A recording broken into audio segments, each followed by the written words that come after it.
Hi everyone, welcome to the 88th episode of the Zicast. As always, I'm your host Ryan Ziax, and today I'm joined by filmmaker Alex Kendall. Woo! How you doing? Good, how about you? I'm exhausted, actually. I was spending so much time in the sun, and it completely drains me. But it was so nice out, although the wind was a little mean to me. Relatable. Yeah, it was making my blanket go everywhere. I thought it was going to be like gone with the wind in a tornado on the quad, which would be actually kind of entertaining. Yeah. Well, I mean, we do work in entertainment.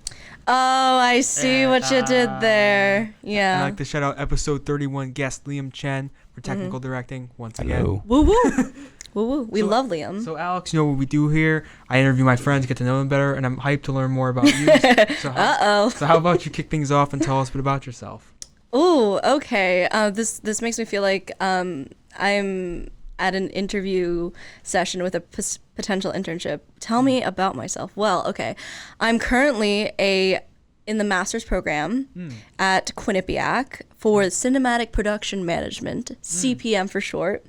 And I am trying to be an assistant director, which is essentially the person in charge of safety. They're in charge of scheduling when you're on a set. They're in charge of just kind of like being a drill sergeant, which is kind of fun. Yeah. You get to yell at people and tell them what to do.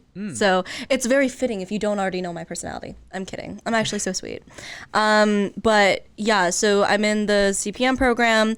I'm still doing Q30 TV, which is our television station on campus. And I'm just a general member this year. I did produce in the past, but I'm kind of enjoying just relaxing a little bit, enjoying my senior. It's kind of like I'm retired in a sense, you know? Like I'm seeing all of my little grandbabies who are my underclassmen now grow up, and it's a little emotional. You bring up being an assistant director. You're basically like the boss of the director, so to speak. Do you mind elaborating more on what you enjoy about being an assistant director? Let's see. So I would say it's very satisfying, you know, because I'm the one in charge of making sure that all of the shots that we have scheduled throughout the day get done.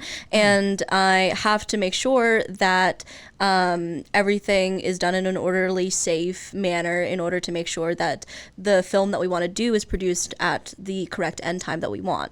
And I get a lot of self-fulfillment, and it feels really nice to have a position of power on set, because when you're a PA, which is a production assistant, there's only so much that you can do, and I feel way more fulfilled as a person when I'm actually investing a lot of time and effort into making sure the production gets completed in an assistant director's role rather than a PA's role, just because a PA is a catch-all, you know? You're not necessarily doing a ton of stuff. Obviously, they're essential to any film set, but I like being an assistant director because it makes me feel very happy, and it's just fun. Interesting. And when did you realize you wanted to be one? Probably my underclassmen Capstone, and the Capstone is essentially just your final project you do in order to graduate. So you have to raise $15,000 or thereabouts in order to do your film. It's a student-written, student-directed, entirely student-produced production where we need to go from the very beginning of prep to the very end of post. So it's a very long process, and through that process I was able to find kind of like what I loved the most, and that was assistant directing. And tell us a bit more about your Capstone baby shoots that I was able to be a part of as well. I talked to a lot of people who were involved in that. You celebrated your birthday with us. I did, yeah. You were the one who wrote it on the slate. That iconic photo. So yeah, tell us a bit about that experience for you. It was really fun. I enjoyed my Capstone. Like the number one thing that I wanted to do was just make sure that everyone was doing their job on set, obviously, but also having fun. You know, because just as much as a problem on set regarding a lighting or an equipment issue or like a location issue, the things that could also destroy a set are also the interworkings and interpersonal relationships that you have with your coworkers, because that's what they are. They're students that you're working with in a professional manner, you know, and they're not only your friends, but they're the people that you depend upon in order to complete this film. So something that I took upon myself when I was assistant directing is I wanted to make sure that everyone was mentally doing okay. I did check-ins with everyone, and I made sure that they felt like they were getting everything that they needed to off their chest, because the number one problem during Capstone sets is when feelings boil up and they have no release. And I wanted to make sure that they did. So I always made sure to check in on my crew members and make sure that everyone was having a fun time. And I don't know if you had a fun time on my set, but I'm biased, but I think that like we got stuff done, but we were also able to have a good time, you know? And I think that's just as important.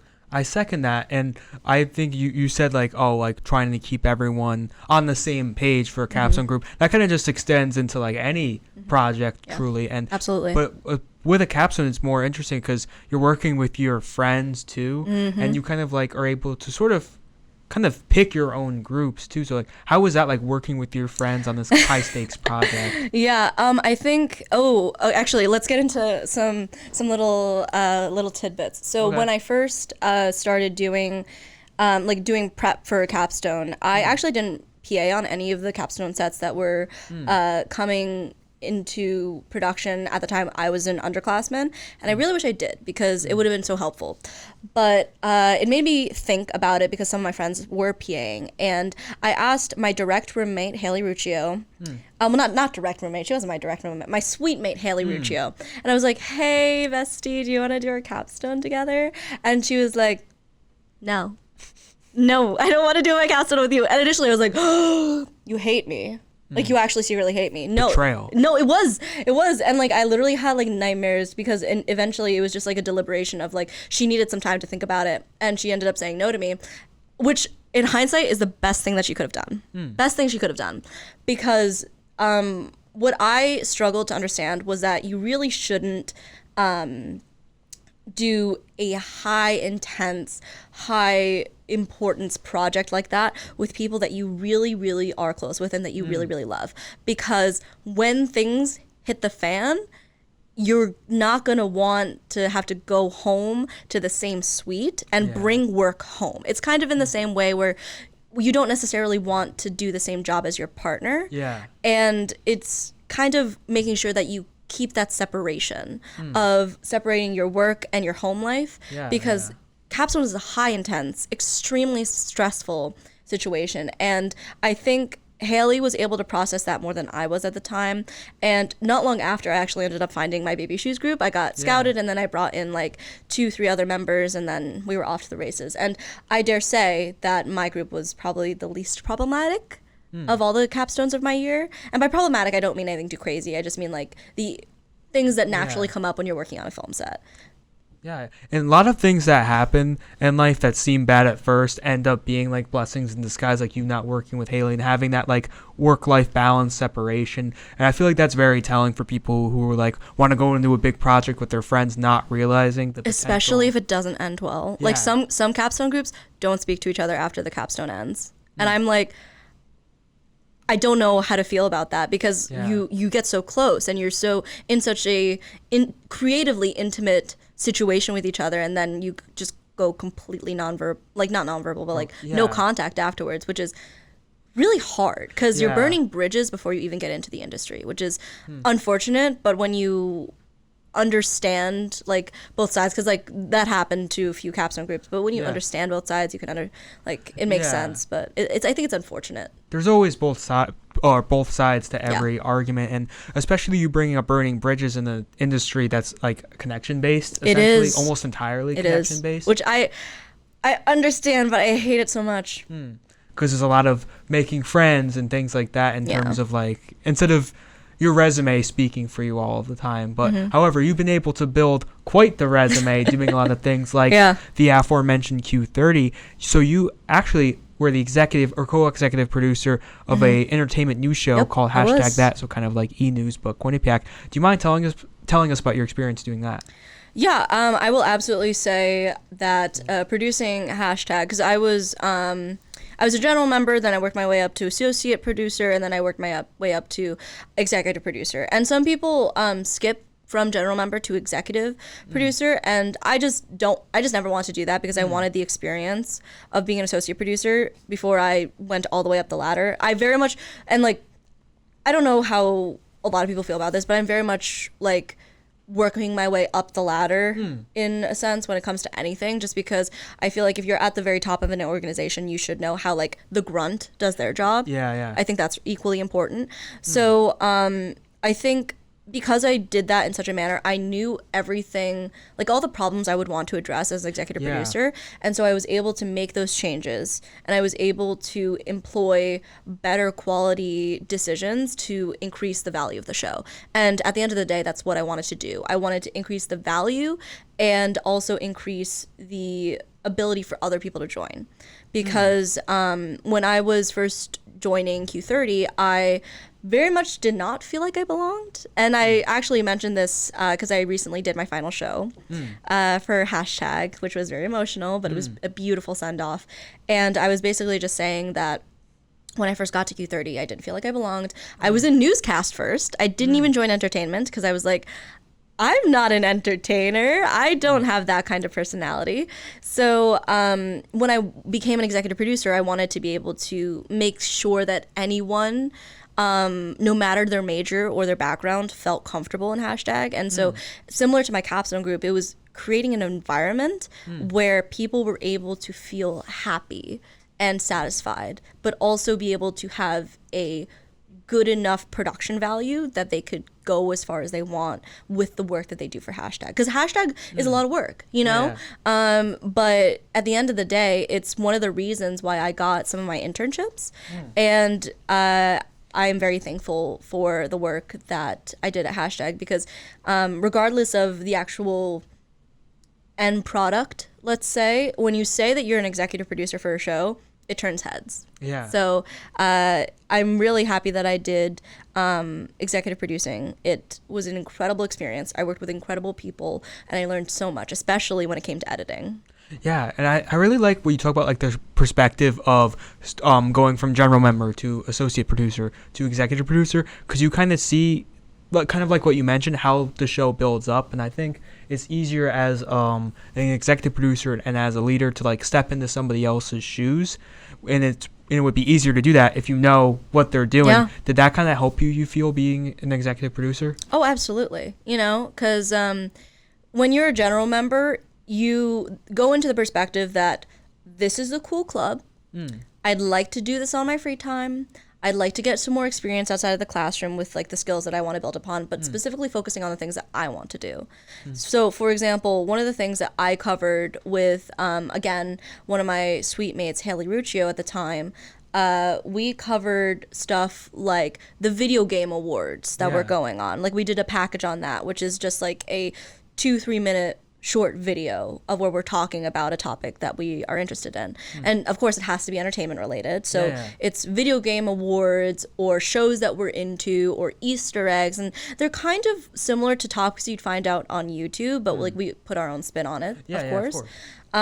So I think that understanding the general member's perspective is really important, because when you're at an executive producer level, it's really hard to remember the experiences and the priorities, most importantly, of general members.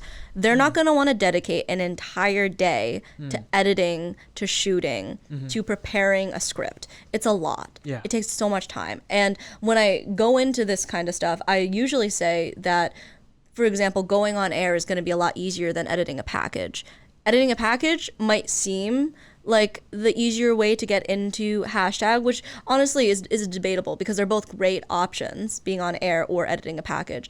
But the work split is very different, and you need to understand that general members are just dipping their toe into the club. You don't want to scare them away.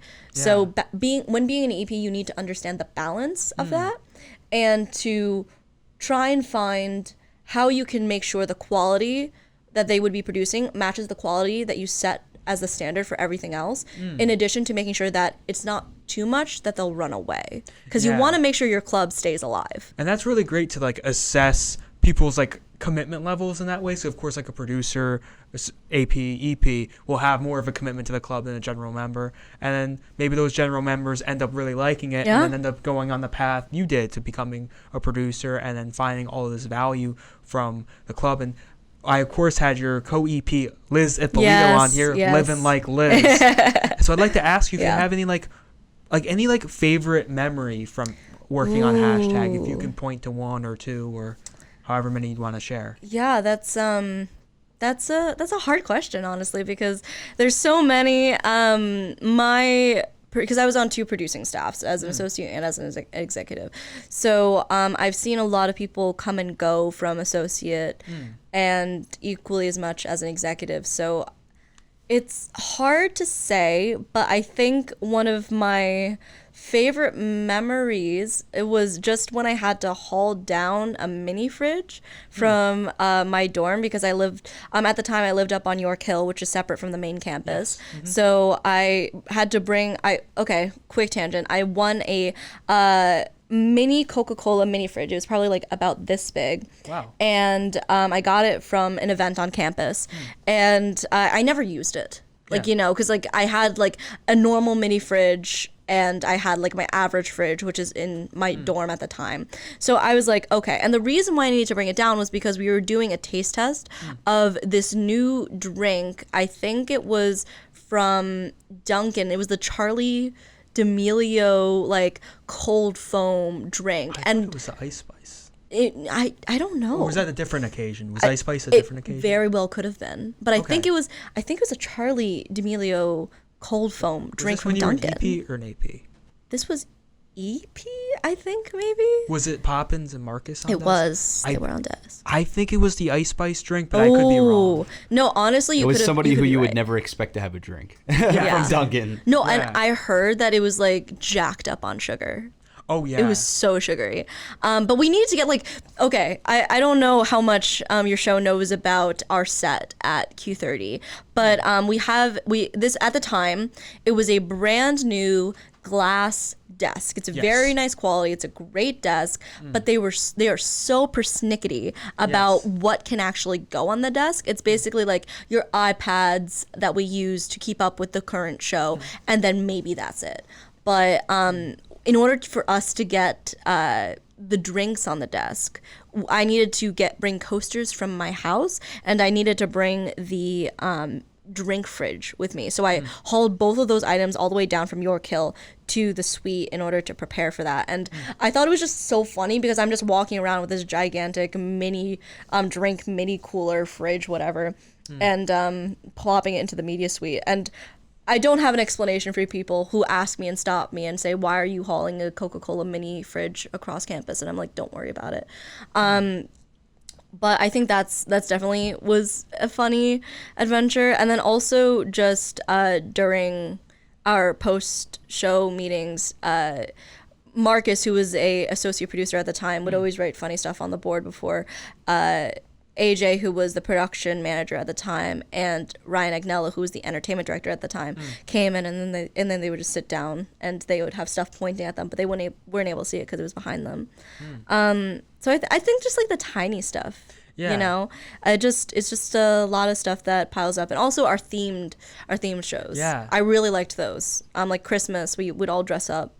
And Liz would sometimes bring sweet treats, which was really nice. Also, associate producer Sam Shaw, I think she handed it to them because it couldn't be on the desk. Am I literally? I don't know what kind of magic they think that desk is, or how much it'll get destroyed by like a drink being on it. But that's not for me to say. Yeah, they taste tested the Ice Spice drink, and like doing your executive producer duties, and then of course you also mentioned having your senior speech recently. I did. What were like the emotions of that, reflecting on such a long it was a lot. Yeah, I had to they asked me to pick out 6 photos. I sent them 8 because it's so much time to summarize. It's now 4 years essentially of me doing one thing. Wow. And then eventually I'm just going to move on to getting a job doing that for the rest of my life. But it was pretty emotional, you know? I mean, I'm not the type of person to cry on camera, but I think what would have got me is if like I was on desk and the things that I was saying, cuz context first, I was doing a segment which was just like a little thing that I was talking about, and I was joined at the desk by the 2 hosts, which were Michael Katz Flynn and Joe Flynn. And I think if either of those 2 cried, and because they were sitting next to me, I might have gotten a little bit more emotional, but I already knew I wasn't going to cry going into it because I don't think I cried last time I did a senior send-off. But I'm just glad I was able to say everything without stumbling, because I didn't rehearse it at all. I didn't even remember what I wrote, but it was very satisfying to say these things and to almost get Joe Flynn to cry, because he was like so close when I was saying stuff about him. I was tempted, because I was directing the show, I was tempted to cut to camera 3 to get a live Joe Flynn reaction. But I know we needed to keep the camera on you for final speech. But is the instincts, I was like, I can't do it. I know. I mean, those are creative instincts, though. Because, like, in reality, when you would actually be directing, you would actually want that, because that's storytelling, you know? Because especially when you were talking about both Joe and Michael Flynn, I'm like, I'd be curious if we got their reactions next to you, but naturally we keep the camera on the senior. But of course you're graduating, but you're in a graduate program. So how about you tell us a bit about the cinematic production management program? So CPM is entirely online, minus one class, which I have mixed feelings about. I think there should be more on-ground classes. Like, I was talking with everyone in the CPM program, and they were saying that the number one things that they wish they were going to be doing in that program were just, like, making films, like non-stop making films. So I'll say what I actually do, and then I'll tell you what I wish the program would have been. So I was just taking a bunch of online classes, creative development. I took 2 story writing classes, one in pilot writing, another in world building. Those were really fun because I got to do some more screenwriting, and I never viewed myself as a screenwriter until my work started getting praised by my professors, and these professors are industry professionals, and so I have a lot of weight that carries on from their praise, because I don't think they give it out cheaply, or at least I would hope not, because it makes me feel more confident in the work that I produce. So I did that class, but the number one class that has been kicking my butt was the commercial class that I'm taking. It is 20 commercials, which we had at the start. We did have to drop a few, and it was producing 20 commercials within essentially a month. So that is 2 studio days where the small businesses, and these are real small businesses around Hamden, they come in and they do a voiceover, which is just them speaking into a mic, and we do have a camera on them in case they're okay being on camera, and we can use that when we edit the commercial together. Some people said that they didn't want themselves on camera. That's fine. And then in addition to that, we need to schedule B-roll days outside of the class. So that's when we went to their brick and mortar locations. We would go to salons, we would go to offices, we'd go to practitioners' houses, anything like that. And then sometimes we would have like places on campus that we would use. And the commercials turned out really great because we have a fantastic group of student filmmakers. We have Jack Muscatello, who is our director of photography, in charge of getting like all of the fantastic shots. We have Matt Cash, who is also a director, and we had Julia Kuzmenko, who was another director of photography. They are so incredibly talented, and they very much know exactly what they want, and everything is turning out very smoothly. I also want to shout out Ryan Agnello for being a fantastic editor. We recently saw the cuts of the commercials recently, and I think out of all of them, his was by far the best. Like, he edited 3. We purposefully gave him 3 because we knew, first of all, he wanted to edit, and also we knew he was going to be a good editor. So it is a huge time commitment, but it has taught me the most. And it allowed me to be on set more, which is something that I really wanted to, especially given by the fact that most of my classes are online. You bring up also, like, the kind of what you would want it to be. Like, because film is a very hands-on medium. Like, look at everything around us. This is all hands-on. I'm glad it has those rewarding aspects. What do you think could be improved about the program? So I was, and this isn't just like what I'm saying, this is what my entire class has been saying, my entire commercial class, because the commercial class is the only on-ground class that the CPM program has, and it is the only opportunity in which I've been able to work more in depth with the other people that are in my program. And I think that's really important because when you're doing your capstone as an undergrad, you are able to work with a load of people that you may have worked with before, you may have not worked with before.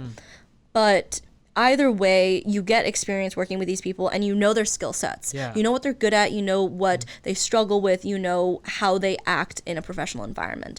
And when you're going into, say, your CPM thesis, which is essentially the master's version of the capstone, you want to know, especially if you're going to be doing the production capstone, there's a few other options for capstones, but the production capstone is like a very big one where you're going to be working with people again and producing another film. You want to know what people are capable of. You want to know what you can trust them to do. And in order to do that, and this isn't just in a student setting, this is outside, because whether we realize it or not, we're networking with the people that we're going to school with now. So if you want to have a film later on, if you want to get a job later on, you may be able to say to the people that you went to school with now, hey, do you have a job? You know what my skill set is. You've seen how I work. Then maybe you could go do something with them. And same thing in general when it comes to short films. Like if someone wants to produce a short film, they're going to be reaching out to people they already know the skill set of. So when the commercial class came around, I got more opportunities to do that. So now, not only did I learn more about Matt Cash, who I didn't work with ever previously, I know now he is a fantastic gaffer. He's very technically competent. He's very smart about anything regarding cameras, in addition to Jack and Julia. It's learning about that kind of thing and getting better, because, and this is what I'm going to lead into, what I think that we should have learned about more. I think film students in general are very weak on technical skills when it comes to learning how to set up cameras, settings properly, when it comes to setting up lights. And by setting up lights, I don't just mean lighting the scene. I mean knowing how to set up lights to make them look cinematic. Very different than just like the lights that we have here. Yeah. Because if we just want to light a scene, sure, put up a 3-point lighting setup. But that doesn't necessarily mean it's going to look cinematic. An interview lighting setup and a cinematic setup are two very different things. And unless you're taking a lighting class specifically, you're not going to learn that. And unless you're taking a sound class for like credit here, you're not going to learn how to use products like the MX3 or the Mix Pre or anything like that. And I think those are equally important. One of the things that I realized is when I was listening to a guest lecturer in one of my classes, they said that they learned the most. Well, let me backtrack. The guest lecturer was an assistant director. They said that they learned the most as an assistant director when they were learning in positions that weren't assistant directing. So when they worked as a PA in the production design department or the lighting department or the gaffing department, however, whatever departments, you learn the needs and necessities of each department. So as an assistant director, you can better affect and more effectively schedule out timing, because part of being an assistant director is you need to know how much time it's going to take up to set up lights, how much time it's going to take up to set up the camera or move the camera for another shot. You're not going to develop that unless you're on set and unless you have prior experience with that kind of stuff. I think as a filmmaker, you need to be literate in as many different positions as possible, which is why during the last round of production capstones, which was the current undergrad year, I tried to help out on as many as I could, because I didn't want to help out shadowing a director or shadowing an assistant director. I already know how to do that. I started doing stuff that was out of my comfort zone, like lighting and sound and assistant camera. I've never done assistant camera, but I recently helped out with it on a recent capstone, and I had so much fun doing it. And they actually really liked my shots, which felt great. But it helped me learn. And that's what's important about film school. You're learning. You have the opportunity to use professional industry-grade equipment and learn. I think that's the biggest differentiators of why some people would want to go to film school and others don't. You have the room to make mistakes. Interesting. And that echoes back to what we talked about, like with #that, with you being a general member, being an AP, then being an EP, knowing those every single job helps you teach people, and it's just like that on a film set, like what you just explained. And would you say overall a program you're in, would you say it's worth it to be in the grad program? I would say so, because when it comes to, at least for 3+1 students, like it's already baked into your curriculum. So I would say if you're going to do it, just go through it all the way to get both degrees in it, because it doesn't hurt. Yeah. And also, in a way, it kind of gives you more time to use and to make mistakes. Because after undergrad, if you're going straight to producing, if that's what you want to do, go for it. But for me, I wanted more time because I didn't think some context, I only became a film major in the second semester of my freshman year because, again, I had a lot of imposter syndrome. I didn't think that I had what it took to be a creative. And so I came into Quinnipiac as an advertising major. And it wasn't until I took one film class in the first half of my freshman year that I realized that I wanted to do more film stuff. And then I added the major on. So I think that learning as much as possible and making as many mistakes as possible is incredibly important because once you get out into the real world, if you buy a $2,500 camera and you don't actually know how to use it and you're just kind of wasting it, then I think that starts you off with a huge disadvantage. But us going to film school, as much as people dog on film school, it allows us to learn a lot more hands-on. And that's what I think the master's is missing, more hands-on experience.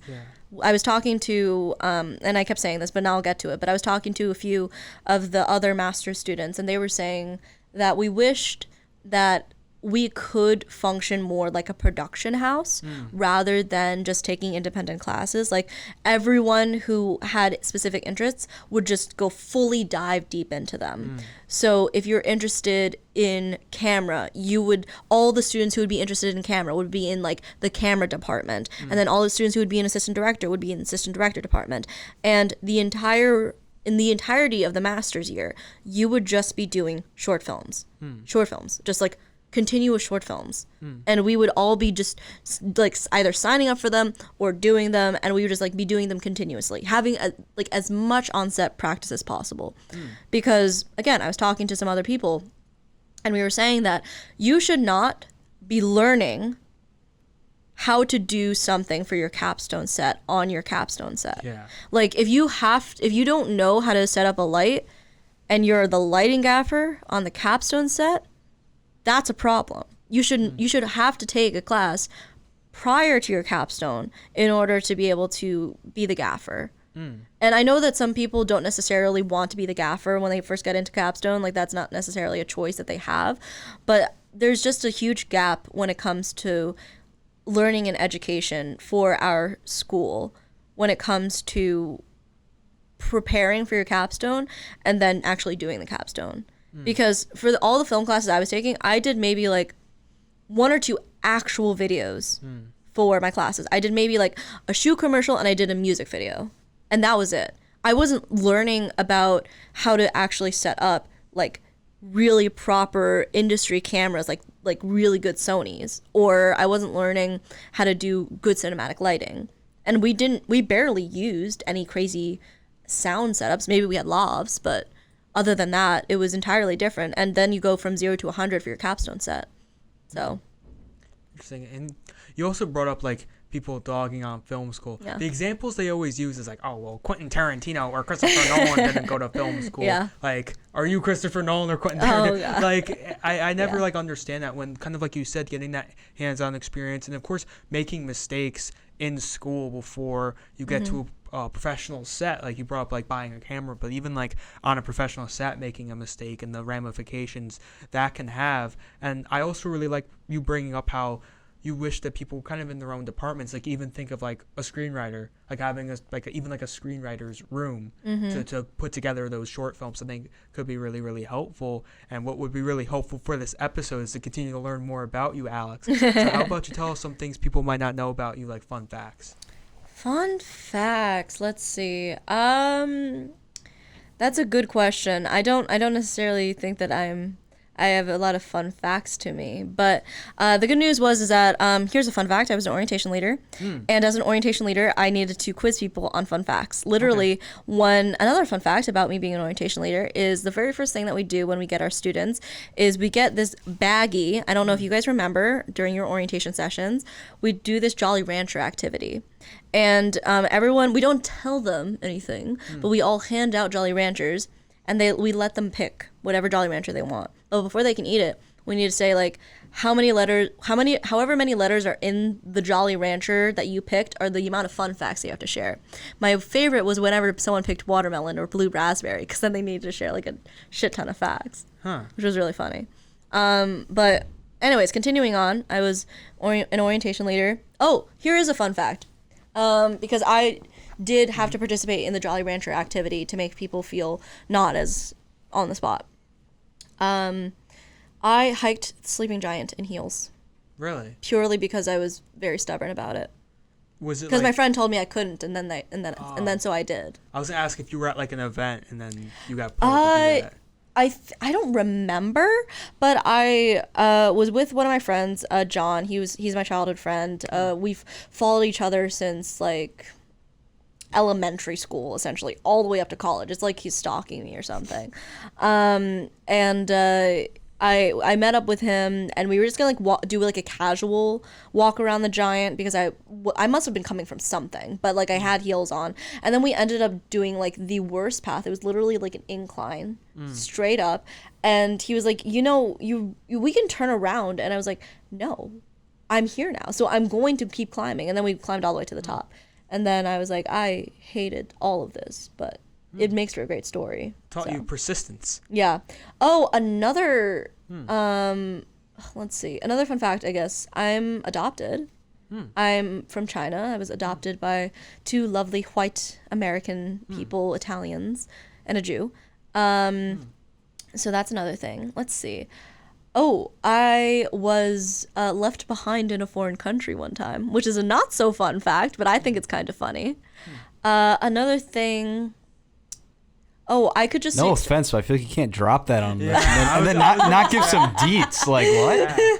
Oh yeah, Home Alone. Just. I mean, I made my way back, guys. I wasn't left behind permanently, but evidently. Yeah, it was accidentally, and it was also a place where phone connection was awful. So there was also that. I think if I keep going, I might just start admitting to some crimes. Okay. So, which I think are fun facts, but I don't think anyone else would think they're fun facts. Okay, where did you get left? So this is when I went to study abroad in London.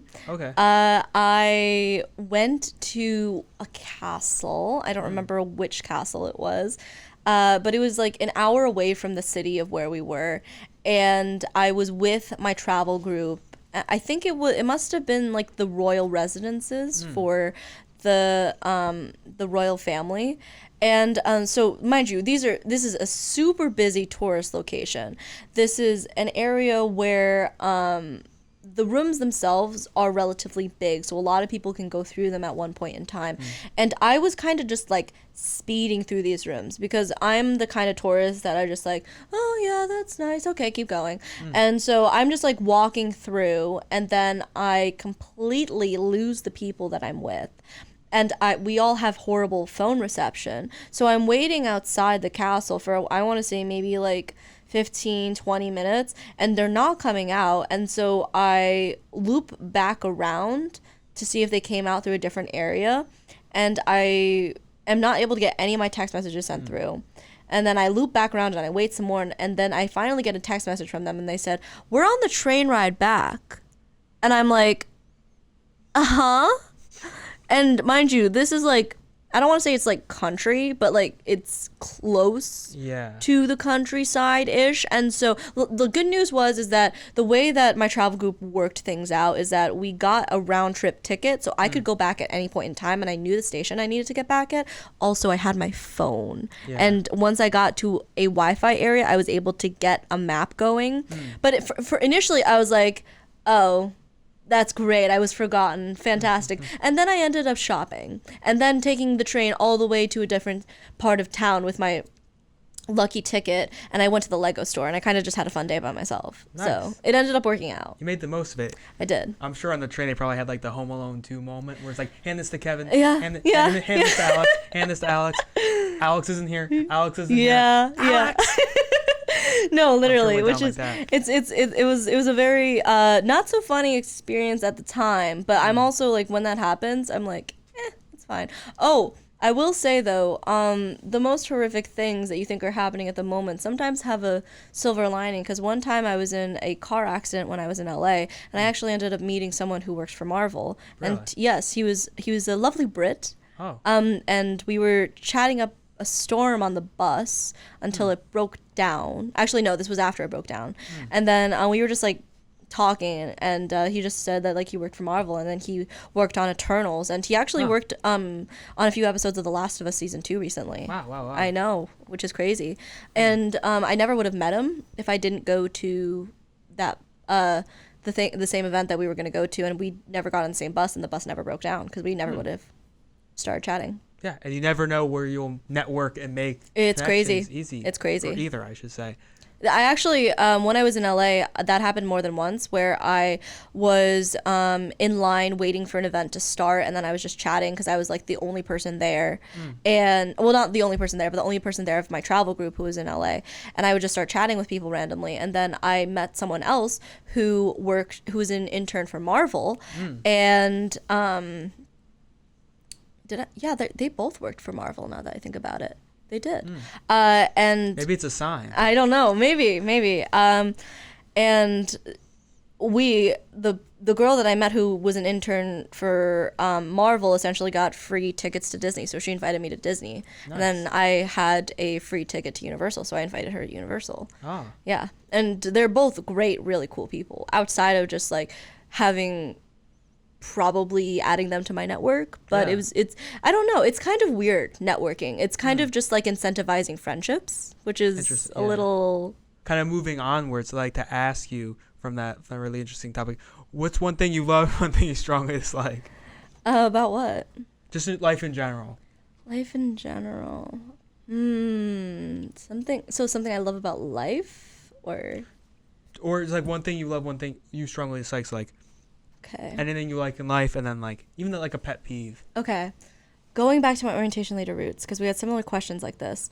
I think one thing I love is how open and kind people can be. And it doesn't necessarily have to be, and like, I mean, this is also very heavily subjective about the kind of people, but overall, whenever I want to try something new, or whatever I want to do something, at the very least at Quinnipiac, I've had a lot of great responsiveness and like openness and kindness in teaching me stuff, and like I never felt that like awkward asking like, hey, so I actually don't know how to do this, can you explain it to me? And there's no judgment, there's no, oh, you should know this, or there's no kind of like disappointment that I don't know this, because I don't know if this is a thing that you felt like I would know, but a lot of people just assume that I know how to do a lot of things regarding film, and that's not necessarily true. Like I remember talking to someone one time, and they were like, oh my god, I'm so excited that you're on set today because I know you know how to do a lot of stuff. And I'm like, yeah, no, I totally know how to do all that stuff. But even when that's happened, I think it's a great opportunity to just be able to ask questions, and it's a very safe space. And I've always felt very safe around the people that I've built up here at Quinnipiac, and just in general. And it makes me feel like there's a bright end and a bright happy to the story. There's a pot of gold at the end of the rainbow. So that's something that I really like. That's something that I really love. Just like the people in my life, and how open and kind they are, and they've been, and patient. Something I hate is the distrust that we have in the world regarding, and like I don't know if you've been able to tell, but a lot of the things that like matter most to me are like stick out most to me are interpersonal relationships and how we affect each other mentally. And so, because that's something that I always think about. Regardless of how capable you are at doing something, if you are a toxic personality, you're not going to be able to do something well. And that necessarily isn't true on a wider spectrum. There's a lot of people who are like really bad people, but they produce really great quality stuff sometimes. But I'm very much like, you're going to be working with these people for 20 hours a day. You're going to want to like them. Yeah. So interpersonal relationships and other people's mental health and how other people think, how other people feel are very important to me. So seeing distrust in people and how that affects people on a larger scale is really something I don't like, because I could have two people who I'm very close friends with, and they could hate each other.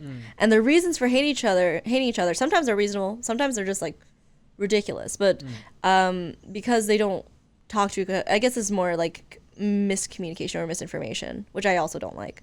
But it's just the fact that like we can't.